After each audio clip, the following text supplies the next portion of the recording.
Good evening, Superintendent Dr. Ozrani, Board of Educations, and the MJUSD community.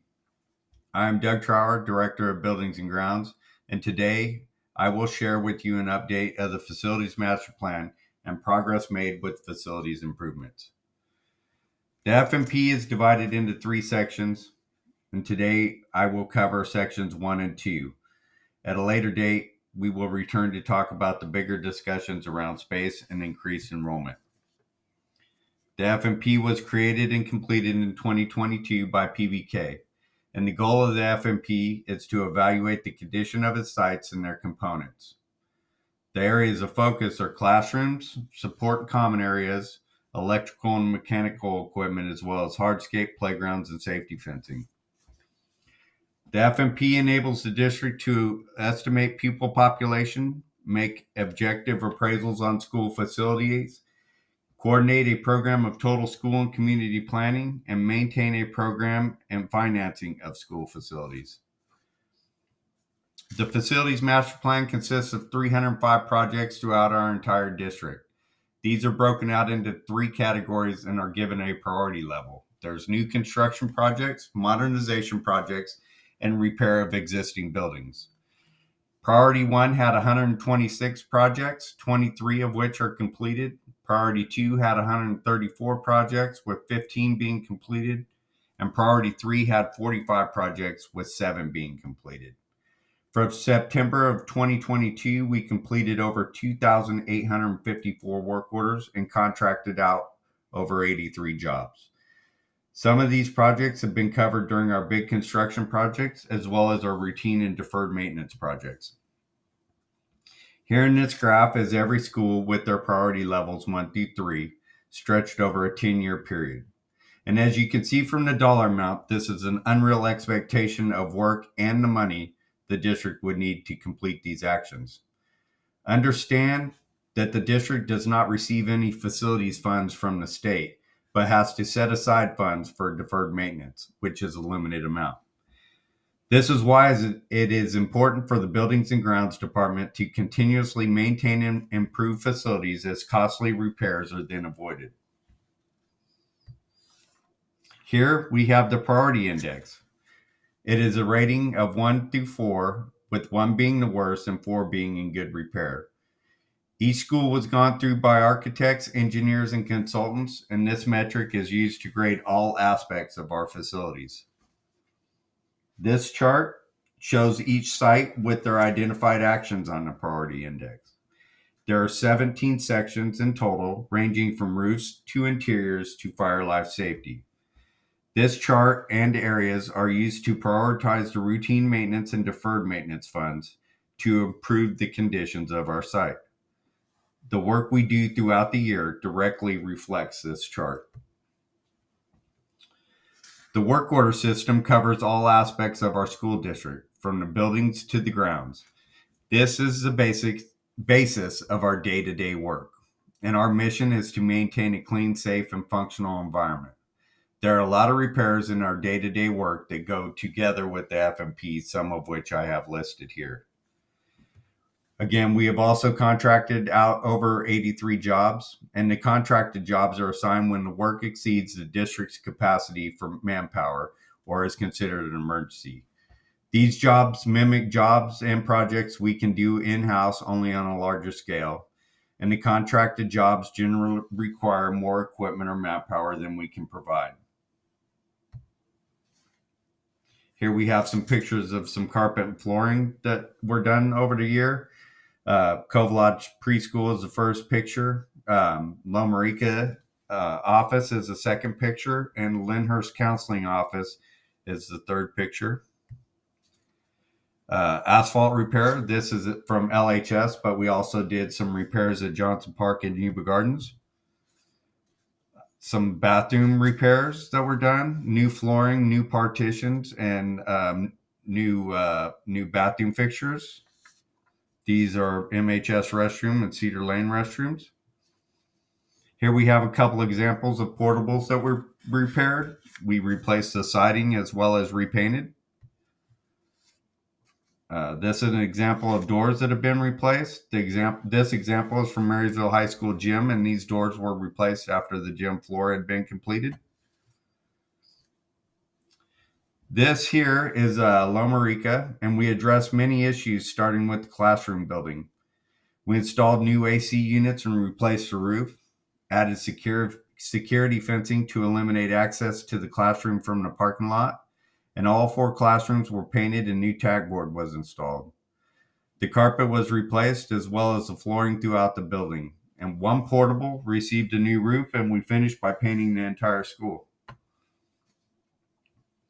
The scope of work snapshot from the FMP that is seen here depicts the cost of modernization of rooms 2 through 5 at Loma Rica.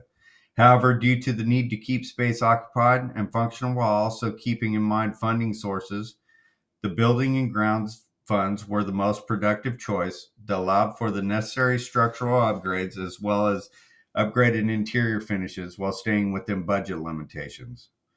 By utilizing the buildings and grounds scope and funding for projects such as roofing, carpet, fencing, new siding, and paint and labor, the district spent approximately $263,000.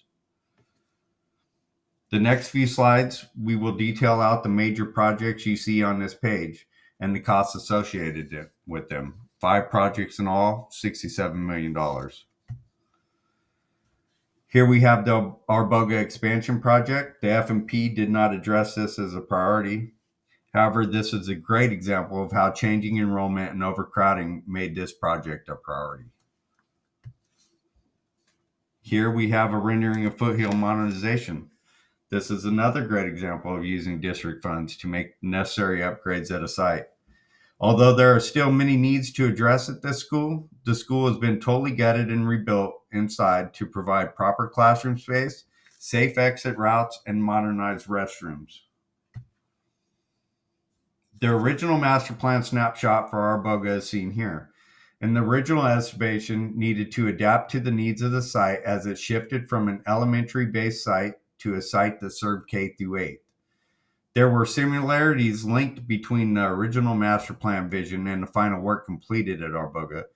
However, the site ultimately required more than that was listed in the master plan, requiring us to add additional classrooms as well as kitchen and multi-purpose room to accommodate the increased enrollment of the school. In addition to enhancing facilities, we ensured the middle school portion could engage in after-school athletics, which is something that cannot be provided to the 6th graders on other elementary sites. Here is the estimated total for Foothill School. As you can see from the scope, the estimated total to reconfigure the main building was over $20 million. We were able to be creative with the money that we had with the help of the school district, Van Pelt, and architects, and we're able to do this within $15 million budget that was allocated.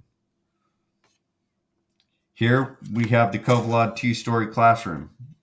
By relocating the classrooms to the field adjacent to the portables, this allowed us to complete construction while still maintaining school functions. Moving the classrooms gave us the ability to improve the north side of the campus, as well as the flexibility to make improvements to the south side of the campus in the future. We look forward to opening this part of the school in December. Here, we have 2 track projects for MHS and LHS. Although both projects are majority track, the needs at both sites are extremely different. LHS needed a new track but already had upgraded lighting. However, they needed new bleachers and a press box. We also used this opportunity to relocate the visitor bleachers to the varsity and JV baseball fields. MHS needed a new track and lighting, also a restroom complex. We also had to do a complete redesign as the current location of the track would not accommodate the new dimensions of an 8-lane track. Here's a photo of the relocated bleachers from the football field to the baseball field.